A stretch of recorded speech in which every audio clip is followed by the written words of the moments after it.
বিভিন্ন প্ৰান্তৰ বজাৰসমূহত গ্ৰাহকে ভিৰ কৰা আৰম্ভ হৈছে। প্ৰতিটো প্ৰান্তৰ পৰিৱেশ আমি দেখুৱাই আছোঁ নলবাৰী জিলাখনৰ। এই মুহূৰ্তত নলবাৰী নদলা বজাৰৰ পৰিৱেশটো দেখুওৱাৰ চেষ্টা কৰিম। দেখিবলৈ পোৱা গৈছে নদলা বজাৰতো বিভিন্ন প্ৰজাতিৰ যিসমূহ মাছ সেই মাছেৰে উভৈনদী হৈ পৰিছে আৰু সেই মাছ ক্ৰয় কৰিবলৈ বিভিন্ন প্ৰান্তৰ পৰা গ্ৰাহকসকল ওলাই আহিছে আৰু ওলাই আহি তেখেতসকলে নিজৰ সাধ্যানুসৰি মাছ ক্ৰয় কৰাৰ চেষ্টা কৰিছে। যিহেতু নলবাৰীৰ এই নদলা বজাৰ বুলি ক'লে বুঢ়াদিয়া নৈৰ দাঁতিত থকা এই বজাৰখনত বিভিন্ন প্ৰান্তৰ পৰা গ্ৰাহকসকল ওলাই আহে আৰু ওলাই আহি ইয়াত সাধ্যানুসৰি মাছ ক্ৰয়ৰ চেষ্টা কৰে। দাদা মাছ কিমান উলিয়াইছে আপুনি? মাছ কিমান উলিয়াইছে? 70 কেজি। 70 কিলো বিক্ৰী হ'লনে নাই? যোৱা নাই, এতিয়ালৈকে হোৱা নাই। সময় যিহেতু আছে নিশ্চয় বিক্ৰী হ'ব। দৃশ্যখিনি আমি দেখুৱাইছোঁ পোনপটীয়াকৈ আমাৰ ND24 দৰ্শকসকলৰ বাবে। ৰৌ, ভকুৱা, আৰি এই ধৰণে যি সজীৱ মাছ, সতেজ মাছ ইয়াত উপলব্ধ হৈছে। থলুৱা এই মাছসমূহ থলুৱা ব্যৱসায়ীসকলে এই ধৰণে মেলি দিছে গ্ৰাহকৰ বাবে। আৰু থলুৱা মাছে নহয়, ইয়াত চালানী মাছৰ যদিও প্ৰয়োভৰ ঘটিছে, কিন্তু চালানী মাছতকৈ থলুৱা মাছৰ যিটো চাহিদা, সেই চাহিদা যথেষ্ট বৃদ্ধি হৈছে গ্ৰাহকসকলৰ মাজত।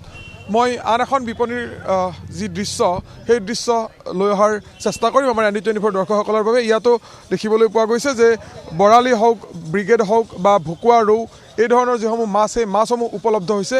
আৰু এই বজাৰখনত কেৱল মাছে নহয়, যিহেতু এই বজাৰখন এখন স্থায়ী বজাৰ আৰু এই স্থায়ী বজাৰখনত মাছ, মাংস বা যিসমূহ বিশেষকৈ পঠা ছাগলী, উৰুকাৰ শুভেচ্ছা থাকিল। হেপী উৰুকা ভাই। কি চাইছে? কি চাইছে? মাছ চাইছে একদম। কি মাছ চাব? একদম মানে বৰালিৰ পৰা একদম চব মাছ চাইছোঁ। ইয়াত ক্ৰয় কৰিবনে অকল চাব আহিছে? না, মই ইউটিউব ভিডিঅ' কৰোঁ, এইকাৰণে দেখাব আহিলোঁ ৰাইজক। আপুনি ইউটিউব কৰে? অঁ, নিশ্চয়কৈ। আৰু এই ধৰণে দেখিবলৈ পোৱা গৈছে যে এই যিখন বজাৰ, এই বজাৰখনত মাছৰ সমানে কিন্তু থলুৱা যিসমূহ কুকুৰা, সেই কুকুৰাসমূহো ইয়াত উপলব্ধ হৈছে। সেই থলুৱা কুকুৰাসমূহো আমি দেখুৱাম। যিসমূহ বিপণী আছে এই ধৰণে। কিমান? 7 কিলো আছে। কিমান কিলো? অকণমান দাঙি দিয়কচোন, দাঙি দিলে ভাল লাগে। প্ৰতি কিলো 1200। প্ৰতি কিলো 1200 আৰু এই ধৰণে দেখিবলৈ পোৱা গৈছে 7 কিলো আছে। 7 কিলো আছে। মুঠ মাছ কিমান? মুঠ মাছ 1.5 কুইণ্টেলমান হ'ব। কুইণ্টেলমান। কিমানমান বিক্ৰী গ'ল?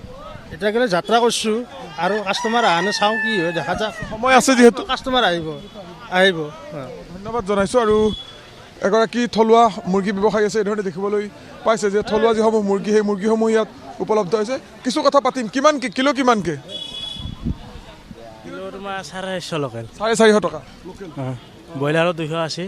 ব্ৰইলাৰ 280 টকা। গোটেই গোটেই নিশ্চয়কৈ এই ধৰণে দেখিবলৈ পোৱা গৈছে। এই বজাৰখনতো থলুৱা মুৰ্গীৰ পৰা আৰম্ভ কৰি, থলুৱা মাছৰ পৰা আৰম্ভ কৰি, থলুৱা যিসমূহ পঠা ছাগলী বা খাহী, সেইসমূহ ইয়াত উপলব্ধ হৈছে। সেই দৃশ্য কিছু দেখুওৱাৰ বাবে আমাৰ ND24 দৰ্শকসকলক এই মুহূৰ্তত যিখিনি পঠা ছাগলীৰ বজাৰ, সেই বজাৰখন বা সেই বিপণীখনলৈ আমি লৈ যাম।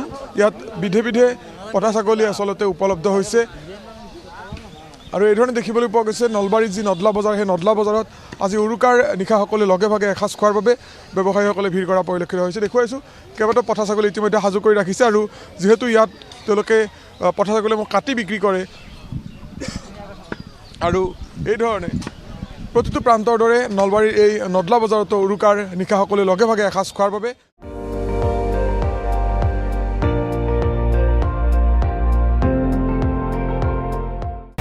আপুনি চাই আছে ND24, সৰ্বশ্ৰেষ্ঠ নহয়, সৰ্বোত্তমৰ দৌৰত।